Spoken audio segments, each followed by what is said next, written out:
Hi dear student, growth को classes के online platform education riser पर मैं आशीष यादव आप सभी का हार्दिक स्वागत करते हैं प्यारे बच्चों। चलिएगा बढ़ते हैं आज की क्लास। और आज का सेशन जो है प्यारे बच्चों बहुत इम्पोर्टेंट रहने वाला आप सभी के लिए, क्योंकि आज हमारा अरिथमेटिक प्रोग्रेशन की दूसरी क्लास है प्यारे बच्चों। पहले क्लास में हम लोगों ने प्यारे बच्चों पूरे बेसिक कॉन्सेप्ट की चर्चाएं कर रखी हैं। उम्मीद करते हैं आपने वह क्लास ज़रूर देखा होगा और अच्छे से ऑब्जर्व किया होगा। अगर नहीं देखे होंगे प्यारे बच्चों तो आप उसको ज़रूर देखिएगा। अगर आप उसको देखेंगे तो यह क्लास आपको बहुत इंटरेस्टिंग रहने वाली, बहुत समझ में आने वाली है। तो चलिए बात करते हैं इसी मुद्दे पर, आगे बढ़ते हैं। आज अरिथमेटिक प्रोग्रेशन की हम लोग एक्सरसाइज को सॉल्व आउट कर रखेंगे, तो किया जाएगा। तो आइए बढ़ते हैं क्लास की तरफ प्यारे बच्चों, ठीक है ना। देखिए एक्सरसाइज क्या है, कैसे एक एक चीज़ों को क्लियर करें, क्योंकि बेसिक कॉन्सेप्ट हमने समांतर श्रेणी क्या है, प्रथम पद क्या है, सर्वांतर क्या है, जन पदों की संख्या, ये सब तमाम बातें हम लोगों ने क्लियर कर रखा है। तो प्यारे बच्चों आज की क्लास में हम लोग बात करेंगे एक्सरसाइज की। अभी तक जो हम लोगों ने कॉन्सेप्ट को सीखा है, पढ़ा है, उसका हम लोग उपयोग कैसे करेंगे एक्सरसाइज में, ये हमारे लिए इम्पोर्टेंट रहने वाला प्यारे बच्चों। और क्लास 10th के लिए इम्पोर्टेंट क्लास है। और बार बार करो आप सब वीडियो को अधिक से अधिक शेयर कीजिए, क्लास को अधिक से अधिक फैला दीजिए। एक एक बच्चे में है ना, कहीं पर भी हो ना तो समझ लीजिए एक एक बच्चा पढ़ता हुआ नजर आना चाहिए। चलिए बात करते हैं, इसी के साथ आगे बढ़ते हैं प्यारे बच्चों। अगर आपको आज का सेशन समझ में आ रहा बढ़िया से तो आप वीडियो को लाइक कीजिए, क्लास को लाइक कर दीजिए, शेयर कर दीजिए और चैनल को सब्सक्राइब भी कर लीजिए यदि नए हैं तो, ठीक है ना। चलिए आगे बढ़ते हैं, देख लेते हैं, एक एक प्रश्न को समझने का प्रयास करेंगे। देखिए पहला प्रश्न है क्लास 10th की एक्सरसाइज 5.1 का स्टार्ट कर रहे हैं प्यारे बच्चों। पहला प्रश्न के इंस्ट्रक्शन जो दे रखा है वो क्या है समझते हैं। कह रहा निम्न स्थितियों में से किन परिस्थितियों में संबंध संख्याएं एपी में है। किस में प्यारे बच्चों, एपी में। किस में है, एपी। एपी मतलब क्या होता है प्यारे बच्चों, अरिथमेटिक प्रोग्रेशन होता है। क्या होता है, अरिथमेटिक प्रोग्रेशन, जिसको हम लोग समांतर श्रेणी भी कहते हैं, ठीक है ना। तो समांतर श्रेणी में मतलब जो भी हमें संबंध दे रखा है इनमें से हमें पता करना है, जांचना है कि कौन कौन से संबंध क्या है प्यारे बच्चों, कैसे हैं, एपी में, समांतर श्रेणी में। चलिए एक एक क्वेश्चन को पढ़ते हैं और समझने का प्रयास करते हैं। क्या प्रत्येक किलोमीटर के बाद एक टैक्सी का किराया, जबकि प्रथम किलोमीटर का लिए किराया 15 रुपया है और प्रत्येक किलोमीटर के लिए किराया 8 रुपया है। पहला क्वेश्चन है, समझने का प्रयास कीजिएगा, ठीक है ना। देखिए पहले क्वेश्चन को समझाते हैं और चीज़ों को बेहतर बनाते हैं।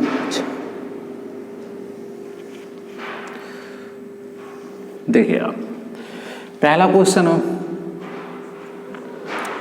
पहले का सलूशन है। देखिए एक टैक्सी है, क्या है, एक टैक्सी है। वो जब चलना प्रारंभ करती तो पहले किलोमीटर के लिए उसे क्या होता है, 150 रुपये जमा करना पड़ता है, 150 रुपये भाड़ा देना पड़ता है। परंतु जैसे जैसे हम प्रत्येक किलोमीटर आगे बढ़ते जाते हैं उसके लिए हमें कितना, अब 150 नहीं देना है, अब 50, मतलब पहले किलोमीटर के लिए हमें 150 रुपये देना होगा, जबकि अन्य किलोमीटर के लिए हमें कितना देना होगा प्यारे बच्चों, 50 रुपये अतिरिक्त प्रत्येक किलोमीटर पर देना होगा। तो अब समझना, अगर मान लेते हैं हमने ये चला पहले 1 किलोमीटर, फिर 2 किलोमीटर, फिर 3 किलोमीटर, फिर 4 किलोमीटर, है ना। इस प्रकार से अगर हम लोग मान लेते चल रहे हैं, ठीक है, ठीक है ना। तो अब देखिएगा 4 किलोमीटर, अब प्रश्न में कह रहा है इसके लिए जो उसे भाड़ा देना होगा उसे कितना देना होगा, 150 रुपया, ठीक है ना। फिर दूसरे किलोमीटर के लिए जो भी 1 किलोमीटर चाहिए उसके अतिरिक्त जितना भी चलेगा, सॉरी गलत पकड़े ले गया, ठीक, सॉरी हम गलत शायद पढ़ लिए थे, हाँ गलत पढ़िए थे। यहाँ पर 150 नहीं दिया भैया जी, 15 रुपया दिया है। प्रथम के लिए कितना दिया, 15 रुपया दे रखा है, और के लिए कितना दे रखा, 8 दिया है, ठीक है ना। तो पहले के लिए कितना रुपया मिलने वाला है, 15 रुपये। देखना कैसे बनने वाला श्रेणी में। फिर अगले के लिए देखिए जितना पहले के लिए दिया, अगला दूसरे किलोमीटर के लिए उसमें 8 जुड़ जाएगा, तो 15 में 8 जोड़ लो, 15 + 8, ठीक। फिर आगे क्या है, तीसरे के लिए फिर जितना चलेगा 8 जुड़ जाएगा, 15 + 8 आपके पास पहले से था, फिर 8 जोड़ लीजिए। उसी प्रकार इसमें 15 + 8 + 8 + 8, ठीक है ना।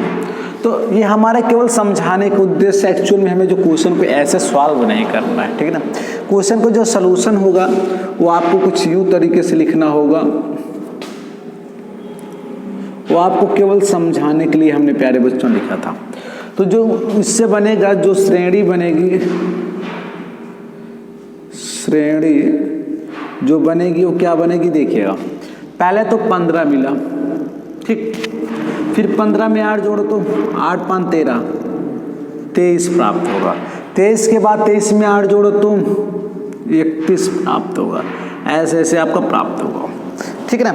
यह एक श्रेणी प्राप्त हुई। क्या हुई प्यारे बच्चों? श्रेणी। देखिए ऊपर वाला कॉन्सेप्ट को आपको समझाने के लिए लिखा गया, सलूशन तो हमारा यहाँ से है, ठीक है ना। अब समझना, इस प्रकार से आगे बढ़ता जाएगा। 23 में 8 जोड़ोगे, फिर 8 जोड़ोगे, फिर 8 जोड़ोगे, प्रत्येक टर्म में 8 जोड़ते चले जाओगे तो आपको क्या बनता है। अब देखने क्या क्या यह समांतर श्रेणी है कि नहीं है। देखो प्यारे बच्चों, यहाँ के बीच का जो अंतर है, डिफरेंस कितने का दिख रहा है? 8।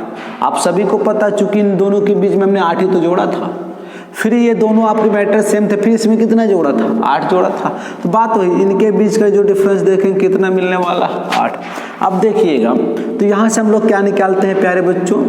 अगर हमें किसी भी श्रेणी, जो श्रेणी बनी उसको चेक करना है एपी है कि नहीं, समांतर श्रेणी है कि नहीं, तो सबसे पहले हम लोग क्या निकाल लेते हैं? D1। D1 मतलब क्या होता है? A2 - A1। कॉन्सेप्ट पार्ट में हमने खूब बेहतरीन ढंग से आपको बता रखा है। A2 कितना है? 23 है। A1 कितना है? 15। अब बताओ 23 में से 15 घटाओगे तो कितना आएगा? कितना आएगा? 8 है। बात समझ में आ रही? फिर इसके बाद हम लोग D2 निकालते हैं। D2 में क्या होता है?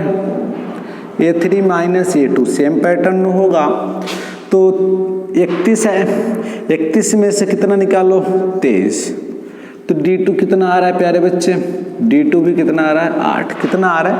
8। देखो चूंकि D1 = D2, आप देखिए D1 और D2 की वैल्यू क्या आ रही है? समान आ रही। क्या आ रही प्यारे बच्चों?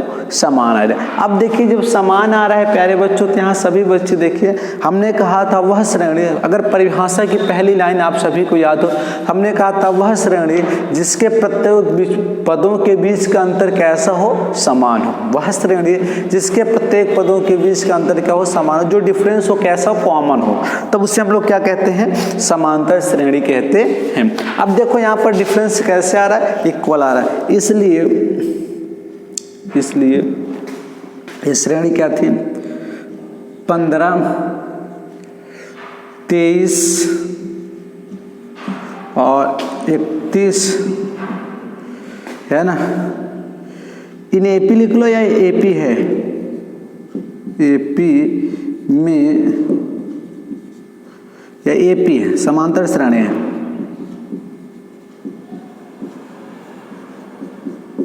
समांतर श्रेणी है, ठीक। बात समझ में आई? उम्मीद करते हैं कि चीजें क्लियर हुई होंगी, ठीक है ना। इसी प्रकार तो पहला क्वेश्चन था, बहुत आसानी से स्लो वे में करने का प्रयास था। अभी धीरे धीरे हम लोग जैसे आगे बढ़ेंगे तो थोड़ी सी तेजी बढ़ते जाएंगे, ठीक है ना। चीजें क्लियर हो रही भाई? समझ में आ रहा आसानी से आप सभी को? अगर समझ में आ रहा तो लिख जरूर लीजिएगा, ठीक है ना। बात करते हैं आगे। देखिए इसके कार्य खत्म होते हैं और जिसके कार्य खत्म होते हैं उसको क्या कर दिया जाए भाई? मिटा दिया जाए, है ना। चलिए देखिएगा, आगे बढ़ते, कार्य खत्म इसके। अब समझना अगला क्वेश्चन इसका। देखिए अगला क्वेश्चन क्या रहा भाई? तो हमने इसका उत्तर क्या लिखा? समांतर श्रेणी में है, या आप इसको ऐसा भी लिख सकते हैं, हाँ समांतर श्रेणी में है। बात वही आती, ठीक है ना। वायु है, चलो देख लेते हैं। अब देखिए इसका दूसरा क्वेश्चन है, दूसरे का सलूशन देखिएगा। सेकंड का जो सलूशन होगा उसको आप सभी बच्चों को ध्यान रखना। सेकंड का सलूशन कह रहा है, किसी बेलन में उपस्थित हवा की मात्रा जबकि वायु निकालने वाला पंप प्रत्येक बार बेलन की शेष हवा का 1/4 हवा बाहर निकल जाता है। एक बेलन है, ठीक है ना। बेलन जी को आप लोग सिलेंडर कहते हैं। सिलेंडर में हवा कितना भरा? उसके आयतन के बराबर। तो आयतन होता है क्या है प्यारे बच्चों, ये होता है। आयतन को किससे रिप्रेजेंट करते हैं, कैपिटल वी से, ठीक है ना। फिर कह रहा है प्रत्येक बार जो उसकी पंप है ना 1/4 हवा बाहर कर देती है। हमारे पास मान लेते बी हवा पहले थी और बी में से 1/4 भी अगर घटा लेंगे, भाई प्रत्येक बार इतना घटता जाएगा तो क्या आएगा बताना। 4 एकम 4 में से घटाओ 3/4 भी, बात समझ में आ। तो अगली बार क्या आ जाएगा 3/4 भी। फिर इसका 1/4 निकालेंगे तो क्या आ जाएगा 3/4, है ना। इसी का देखिए ये करे तो ये है, फिर इसका करेंगे तो इसी का 2 टाइम हो जाएगा, फिर ये हो जाएगा। अब इस प्रकार से कैसे आपको श्रेणी प्राप्त होगी, ठीक है ना। अब देखिएगा क्या इनके बीच के जो डिफरेंस है समान आ रहे भाई, समान आ रहे, तो आप कहेंगे देखिए D1 निकाल लेते हैं,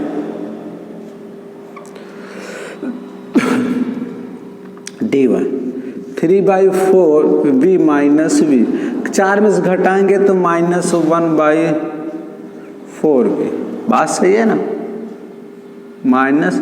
इसी प्रकार D2 निकालेंगे, D2 क्या निकालेंगे भाई देखना, इसी प्रकार D2 निकालिए, इसमें से घटाइएगा तो क्या आएगा देख लेना 3/4, सॉरी थोड़ा से और सुंदर लिखने का प्रयास, वैसे गंदा लिखते हैं भाई, अपन 4 भी। इसको सॉल्व करेंगे तो आपका कितना आएगा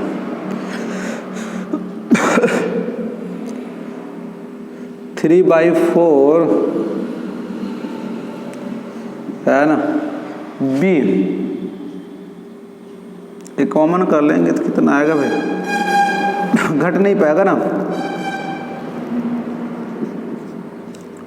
तो आप सिंपल समझो, ऐसे ज़्यादा परेशान मत हो। अब देखिए इसका डिफरेंस है, इसका डिफरेंस है, क्या दोनों समान आ रहे, नहीं आ रहे, चूंकि D1 is not equal to D2, है ना। इसलिए श्रेणी V 3/4 B 3/4 square V dot समांतर श्रेणी में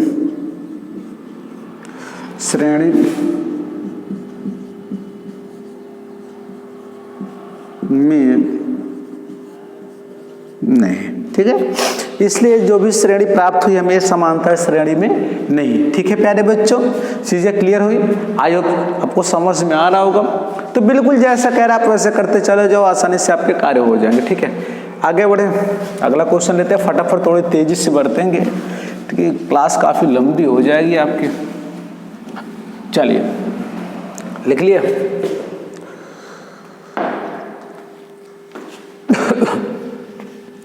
देखो अगला क्वेश्चन कह रहा भाई, प्रत्येक मीटर की खुदाई के बाद एक कुआं खोदने में आई लागत, जबकि प्रथम मीटर खुदाई की लागत 150 रुपये और प्रत्येक मीटर खुदाई की लागत 50 रुपये बढ़ती जाती है। ये कुआं खोदा जा रहा है, आप थोड़ा समझने का प्रयास कीजिएगा। ये कुआं ऐसे मान लेते हैं, है ना, कुआं ऐसे होती भाई, चलिए ऐसी होती, कुछ यूँ होती, ठीक है, सिलेंडर के आकार का, ऐसे कुआं खोदे जा रहे हैं। पहले मीटर मान लेते कितना है, 1 मीटर है, इसकी खुदाई कह रहा कितना होगा 150 रुपया। फिर अगर 1 मीटर बढ़ते हैं तो इसमें कितना ऐड हो जाएगा 150 प्लस इस, सॉरी आप ऐसा समझ सकते हैं, इसका 50। फिर 1 मीटर के लिए सबके लिए ऐसे 50 रुपये बढ़ता चला जाएगा। भाई अगर खोदते जाएंगे दूरियां बढ़ती जाएंगी तो पैसे भी आपस में क्या होते जाएंगे, जुड़ते जाएंगे प्यारे बच्चों। तो इस बात इसलिए आप समझिएगा, अगर तीसरे का सलूशन इधर से देख लें तो समझिएगा। तो देखिएगा प्यारे बच्चों,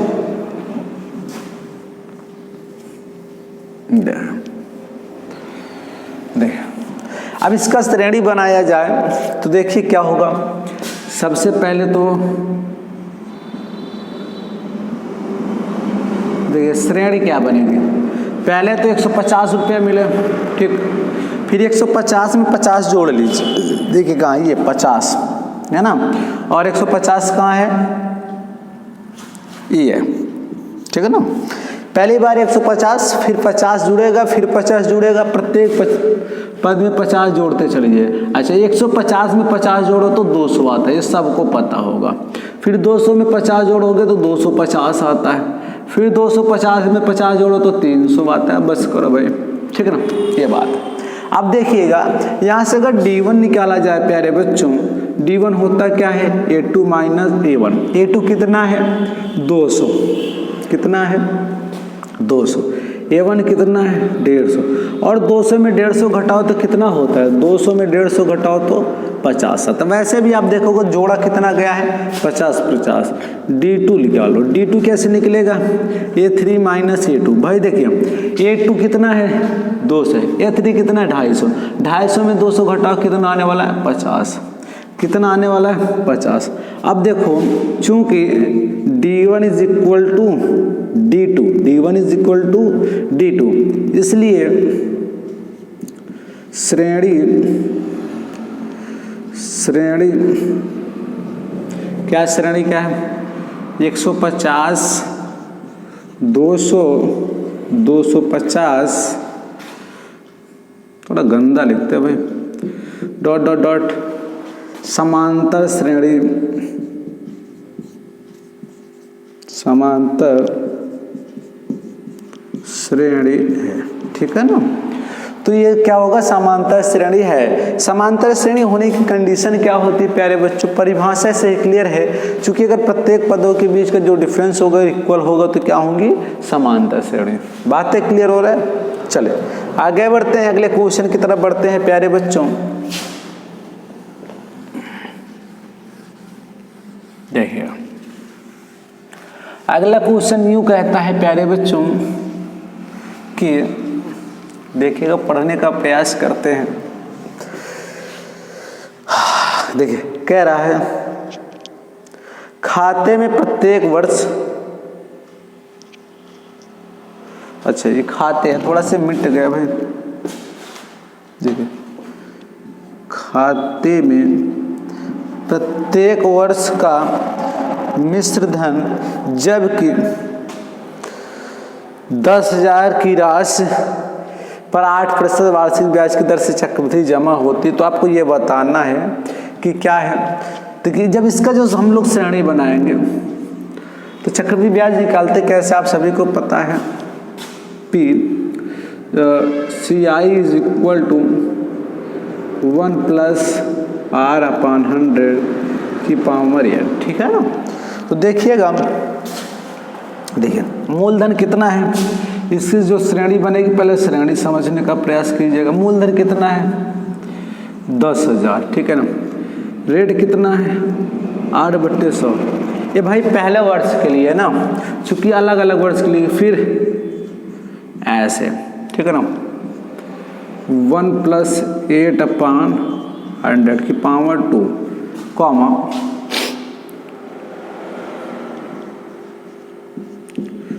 1 + 8/100 की पावर। अब देखना ऐसे डॉट डॉट आप कर लो यार, ठीक है ना। अब बताओ क्या ये समांतर श्रेणी है। देखिए इनके और इनके बीच का अगर डिफरेंस निकालोगे तो कुछ अलग आएगा, जबकि इनके बीच का डिफरेंस क्या होगा, कुछ अलग आएगा। देखिएगा तो सिंपल से लिख लेंगे, चूंकि D1 is not equal to D2। हमें पता है कि आप निकाल के देखेंगे D1 D2 क्या होंगे, इक्वल नहीं होंगे, ठीक है ना। इसलिए श्रेणी फिर से ही लिखना है, यहाँ तक आना है, आगे लिख लेना है समांतर श्रेणी। समांतर श्रेणी क्या भाई, नहीं, समांतर श्रेणी क्या है, नहीं, ठीक है ना। तो इस तरीके से आपका पहला सवाल खत्म होता है प्यारे बच्चों। आगे बढ़ते हैं अगले सवाल की तरफ, ठीक है ना। तो हमने 4 थे, चारों को चेक किया तो 2 पता चले कि 2 समांतर श्रेणी में है, जबकि 2 समांतर श्रेणी में नहीं, ठीक है। तो लिख जरूर लीजिएगा, चीज़ों को बेहतर कर लीजिएगा, ठीक। चलिए बढ़ते हैं क्लास में अगले क्वेश्चन की तरफ। अगला क्वेश्चन क्या कहता है, थोड़ा सा समझने का प्रयास करते हैं। दूसरा सर कह रहा दी हुई एपी के प्रथम 4 पद ज्ञात कीजिए। दूसरा प्रश्न होगा आज की क्लास का। दी हुई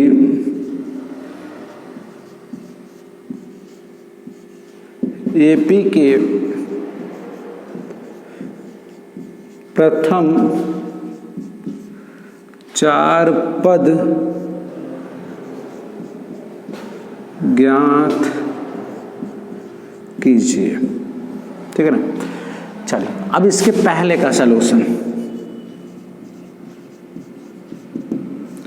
कह रहा है दी हुई एपी के प्रथम 4 पद ज्ञात कीजिए। दी हुई समांतर श्रेणी के प्रथम 4 पद ज्ञात कीजिए। चलिए बहुत अच्छा, बहुत प्यारा सा प्रश्न है।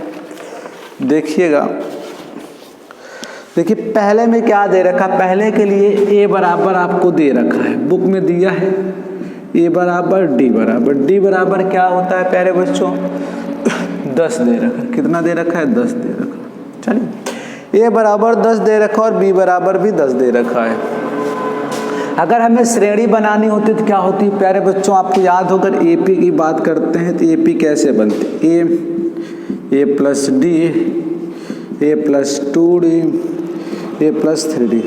जो भी पहला पद होगा उसी में डिफरेंस जोड़िए, फिर जो आएगा फिर उसी में डिफरेंस जोड़िए, फिर जो आता है उसमें फिर ऐसे डिफरेंस जोड़ते चले जाइए तो आपका श्रेणी बनता चला जाता है। तो श्रेणी या एपी के प्रथम 4 पद, एपी के प्रथम 4 पद, देखो पहला पद क्या होगा, 10 होगा, है ना। फिर इस 10 में सर्वांतर जोड़िए, 10 10 20। फिर इस 20 में सर्वांतर जोड़िए तो 20 10 30। फिर इसमें सर्वांतर जोड़िए तो 40। तो इस तरीके से 4 पद कहा था, हम लोगों ने 4 पद निकाला। किया क्या प्यारे बच्चों, पहले प्रथम पद को हमने लिख लिया, फिर इसी में इसको क्या कर लिया प्यारे बच्चों, हमने जोड़ लिया। क्या कर लिया, जोड़ लिया, तो हमें यह प्राप्त हुआ। ठीक है, फिर जब यह प्राप्त हुआ तो फिर इसी को इसी में हमने क्या कर लिया, जोड़ लिया, फिर ये मिला। फिर वही जोड़ते आप चले जाइए, क्या मिल जाएगा आपको, आगे के टर्म्स प्राप्त होते चले जाएंगे। ठीक है ना। चलिए उम्मीद करते हैं चीज़ें आपको समझ में आ रही हैं। बहुत आसान है, बेहद आसान है। चलिए अगला कह रहा है दूसरे का सलूशन देखना। a इज इक्वल टू -2 और d इज इक्वल टू 0। ठीक भाई, आपकी बार कह रहा है प्रथम श्रेणी का प्रथम पद -2 है, सार्वांतर 0 है। तो देखिएगा, अच्छा एक चीज और बताओ, जब सार्वांतर 0 होगा तो किसी भी जो मगर प्रथम पद जो है उसमें अगर 0 जोड़ो चाहे जितना जोड़ो तो क्या श्रेणी के पदों में कोई भी डिफरेंस आएगा या कुछ भी परिवर्तन दिखेगा, नहीं दिखेगा। देखिएगा जैसे एपी के प्रथम 4 पद देखिए क्या होगा, -2 पहला पद तो वही होगा, -2 में 0 जोड़ो -2, फिर 0 जोड़ो -2, फिर 0 जोड़ो तो -2। तो आप देख रहे हैं क्या इनके जो भी पद आए इनमें कोई भी अंतर नहीं दिखेगा, एकदम समान पद होंगे। ठीक है ना। आगे बात करते हैं इसका तीसरा पद प्यारे बच्चों। तीसरा है a बराबर 4 d बराबर -3। ठीक है ना। अब इसके एपी के प्रथम 4 पद, कुछ नहीं करना, पहले लिखेंगे हम क्या, 4। फिर 4 में -3 जोड़ोगे तो कितना आएगा, 1। फिर 1 में -3 जोड़ोगे तो -2, फिर -2 -3 -5। 4 पद कहा था, 4 पद बना लिया। तो दूसरे का कैसे सॉल्व किया, जरा कुछ किया नहीं, जरा बहुत आसान सा है। पहले पद में सार्वांतर को क्रम से जोड़ते जाएंगे, एक बार जोड़ेंगे दूसरा पद, दूसरी बार जोड़ेंगे तीसरा पद, तीसरी बार जोड़ेंगे तो चौथा पद, चौथी बार जोड़ेंगे तो पांचों पद। तो हमने 3 किया, अब चौथे की तरफ बढ़ रहे हैं प्यारे बच्चों। चौथा, पांचवा, शायद 5 ही होंगे। ए बराबर दे रखा है -1, डी बराबर ½ ठीक है, और ए बराबर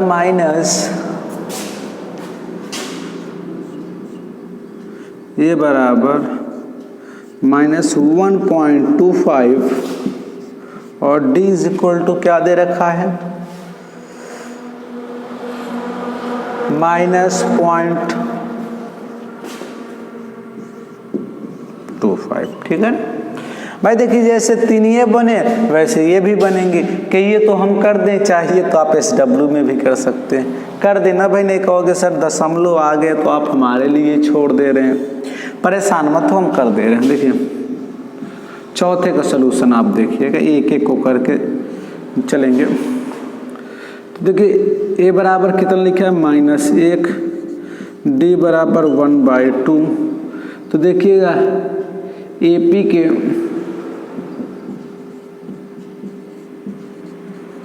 प्रथम 4 पद क्या है, देखना AP के प्रथम 4 पद क्या है। पहला तो -1 होगा, बात क्लियर। -1 प्लस आधा कितना होगा, -आधा। देख लेना भाई, आधा में 1 घटाओगे -आधा, ठीक है ना। ठीक, फिर -आधा ये और प्लस आधा, आधा आधा, आधा में आधा घटाओ 0, फिर 0 में आधा जोड़ो तो आधा, ठीक है ना। इस प्रकार से 4 पद हो गए। इसी प्रकार आप 5वें का भी कर सकता है। देखिएगा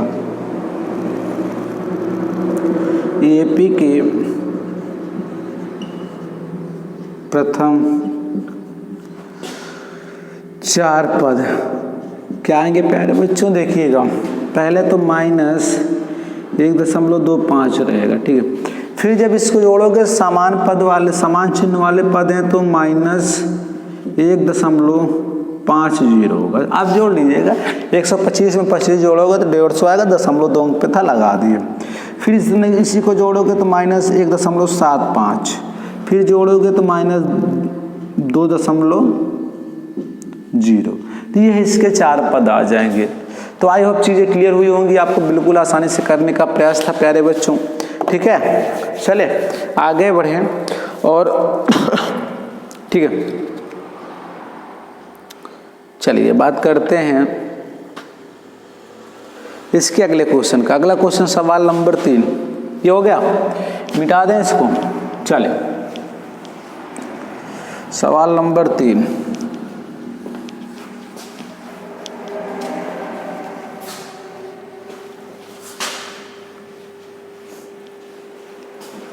बहुत आसान है समांतर श्रेणी के। अभी शुरुआती कॉन्सेप्ट हैं तो बिल्कुल समझने का प्रयास करिएगा, और शुरुआत आपका अच्छा होगा तो आगे भी चीज़ें क्लियर हो जाएंगे।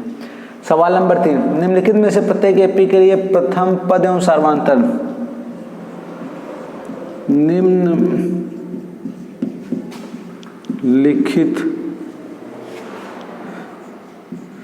AP के लिए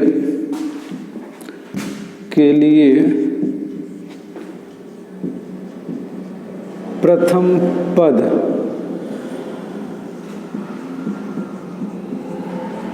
और सर्वांतर ज्ञात कीजिए।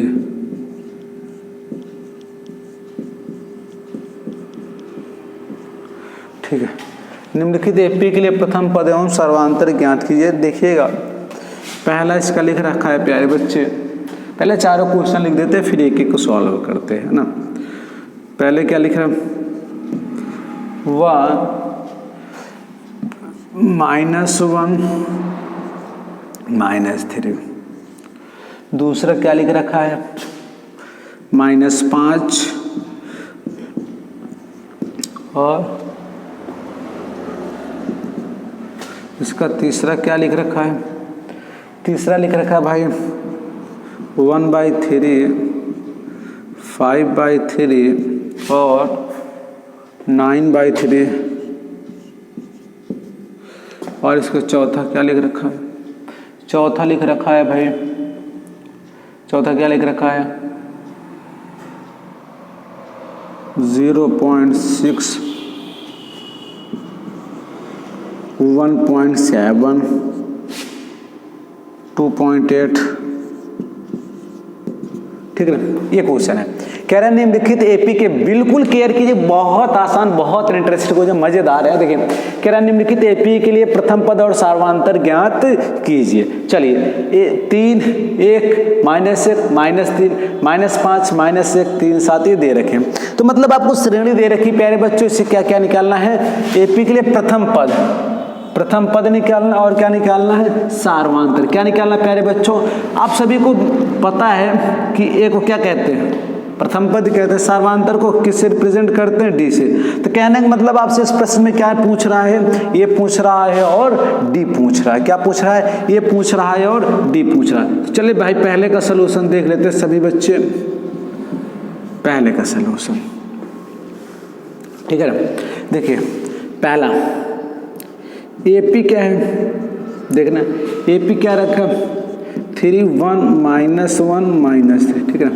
चलिए पहले बात कर लेते हैं प्रथम पद। प्रथम पद तो आप सभी बच्चे लॉक कर देंगे भाई। प्रथम पद में कोई दिक्कत नहीं होती। क्या होता है? 3 होता है, ठीक है ना? और इसका सार्वधातर जो कॉमन डिफरेंस होता है वो क्या होता है? A2 -7। दूसरे पद में से पहला पद घटाओ 1 -3, 1 में से 3 घटाओगे तो -D, ठीक है? तो ये आपका आ गया पहला पद और D बराबर कितना आ गया? -2। यह आ गया इसका दूसरा, ठीक है ना? इसी प्रकार दूसरा कितना है? सॉल्यूशन देखना इसका। एपी क्या है? -5 -1 3 7 है ना? ऐसे डॉट डॉट लगा देना, ठीक है ना? फिर क्या है? देखिए ए क्या होगा? ए में तो नो डाउट 5, ये लॉक कर देना, ठीक है ना? और डी क्या होगी? डी देखो इसमें इसको घटा लो भाई, घटाना -1 माइनस ऐसा आप समझ लो, माइनस और -5, ये माइनस माइनस मिल करके -1 + 5, तो 5 में से घटाओ कितना आने वाला है? 4 आने वाला। ये आपके यहाँ से निकल गया, प्रथम पद निकल गया और सार्वधातर। तो इसी प्रकार से देखिए प्यारे बच्चों, ये 2 हमने किया है और ये 2 आप करेंगे, ठीक है ना? बिल्कुल चीज़ें समझ में आनी चाहिए, ठीक है? बात करते हैं और चीज़ों को आगे बढ़ने का प्रयास करते हैं, ठीक है ना? चीज़ें क्लियर हुई, बातें समझ में आ रही, ठीक है? चलिए ये क्वेश्चन और हम लोग करेंगे, ठीक है? मिटा दे इसको भाई।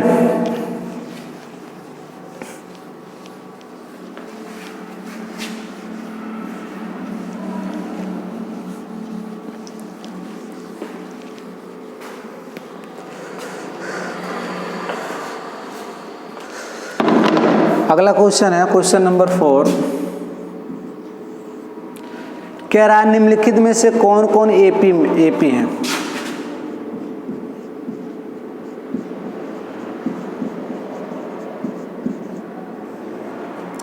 निम्नलिखित में कौन कौन एपी हैं? निम्नलिखित में कौन कौन एपी हैं? यदि कोई एपी है तो उसका सार्वधातर ज्ञात कीजिए। यदि कोई एपी है तो उसका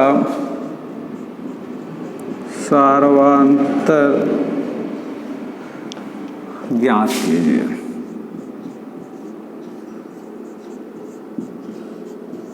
ठीक है ना? यदि कोई एपी है तो उसका सार्वधातर ज्ञात कीजिए और इसके 3 पद लिखिए। और इसके 3 पद लिखिए, ठीक है ना? ये प्रश्न है। चलिए इसमें लगभग 15 क्वेश्चन है, 15 प्रश्न है। 15 में लगभग 4-5 हम करेंगे, उसके बाद आप स्वयं करेंगे, ठीक है ना? चलिए पहला बात कर लेते हैं। 2 4 8 16, ठीक है ना? अब इसी का सलूशन देखना है। अब ये जो श्रेणी है क्या ये एपी में है? थोड़ा देखना। सबसे पहले क्या निकालेंगे? D1 कैसे होता है? A2 - 7 4 - 2। देखो भैया बहुत आसान है, हमने क्या कि D1 दूसरे में से पहला घटा दो तो D1 मिलता है, घटाएंगे तो अब क्या निकालते हैं D2। D2 क्या होता है, तीसरे में से दूसरा घटा दो, बोले तो 8 में से 4 घटा दो, कितना आएगा 4। अब देखो क्या दोनों के मान बराबर हैं, D1 = D2 है, तो आप कहेंगे नहीं सर, है ना, इसलिए दी गई श्रेणी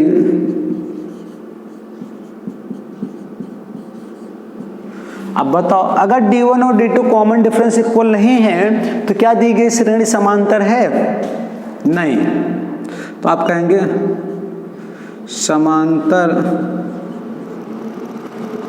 श्रेणी नहीं। बात समझ में आ रही। चलिए बात करते हैं इसी प्रकार हम इसके दूसरे क्वेश्चन की। देखिए बिल्कुल आसान सा पैटर्न है, 1-2 क्वेश्चन हम करें, उसके बाद बचे हुए क्वेश्चन आपको करने पड़ेंगे, ठीक है भाई। नहीं क्लास काफ़ी लंबा हो जा रहा है और बच्चे कहेंगे लंबा क्लास होगा भाई तो समझ में कम आएगा। 5/, फिर 7/2 होगा, ठीक है ना। चलिए इस प्रकार से दे रखा है, यहाँ से क्या निकालेंगे, इसका सलूशन देख लेते हैं आप सब।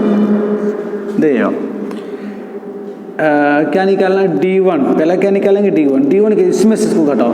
देखो 5/2 का मतलब होता है 2.5, 2.5 में से 2 घटाओगे तो कितना आएगा 0.5, कितना आएगा 0.5। 0.5 का एक्चुअल मतलब होता है 1/2। जिनको डाउट हो घटा के देख लेना भाई, ऐसे कर लेना 5/2 - 2। अब इसको हल करेंगे 2 दूनी 4, है ना, 2 दूनी 4, 5 में से 4 घटाओ बटे 2, 5 में 4 घटाओगे 1/2 आएगा। अब देखो D2 कौन है, D2 क्या निकलने वाला भाई, देखना D2 निकलेगा 3 - 5/2। इसमें से घटाएंगे 6 में से घटाएंगे 5 तो 1/2। अब देखिए इसमें D1 और D2 के मान कैसे आ रहे हैं, चूंकि D1 = D2 आ रहे हैं भाई, दोनों के मान ये देखो आप समान दिख रहे हैं नहीं दिख रहे हैं, दिख रहे हैं ना भाई। जब दोनों समान मान आ रहे हैं तो हम लोग लिखेंगे इसलिए दी गई श्रेणी समांतर श्रेणी या AP आप लिख लो, शॉर्ट में काम हो जाएगा, AP है। अब देखो प्रश्न में कह रहा है भाई अगर जो कौन सी AP है, यदि कोई AP है तो उसके 3 और पद आपको लिखना है। भाई ये AP तो है हमारा, ये वाला तो AP नहीं था, यहीं से मैटर क्लोज हो गया, मगर ये वाला AP है, और जब AP है तो इसके हमें क्या करना, और भी पद लिखने, और भी टर्म्स को क्या करने हैं, लिखने पड़ेंगे। अब देखिए इसके एक टर्म क्या है, कहाँ तक लिखा है, इसलिए AP क्या होगा, इसलिए AP जो होगी श्रेणी जो होगी उसमें 3 पद हम और लिख देते हैं, ठीक है ना। हमारे पास क्या थी, 2 थी, 5/2 थी, 3 था, 7/2 था, फिर क्या आ जाएगा, एक पद हमने लिखा 8, फिर क्या आ जाएगा 9/2, फिर 5, सॉरी यहाँ 4 आना चाहिए था, ठीक है ना। तो इस प्रकार से हमने AP आप के लिए लिख दिया, ठीक है। तो इसी प्रकार से आपको आगे के भी क्वेश्चन सॉल्व करने प्यारे बच्चों, आगे के जितने भी क्वेश्चन बिल्कुल आसान सा पैटर्न है, बिल्कुल आसान सा फंड आप सॉल्व आउट करिएगा। अगर कहीं पर कोई डाउट आता है तो आप जरूर कमेंट बॉक्स में लिखिएगा, फिर से क्वेश्चन को क्लियर करेंगे। हाँ अगर कोई दिक्कत रहती है एक बार वीडियो को जरूर रिवाइज कीजिए प्यारे बच्चों। आज के लिए बस इतना ही। क्लासेज आपको कैसे लग रहे हैं, क्या हम लोगों द्वारा किया गया प्रयास आपके लिए सार्थक हो रहा है, तो आप अगर सार्थक लग रहा है तो आप अधिक से अधिक बच्चों तक क्लास को शेयर कीजिए, वीडियो को शेयर कीजिए और प्रयास कीजिए कि इससे से अधिक बच्चे लाभान्वित हो, ठीक है ना। आपके जो भी पास पड़ोस मित्र हों जो भी सब के लिए क्या कीजिए, शेयर कीजिए। तो आज के लिए बस इतना ही। आज के लिए नमस्ते प्यारे बच्चों, जय हिंद जय भारत, ठीक है ना।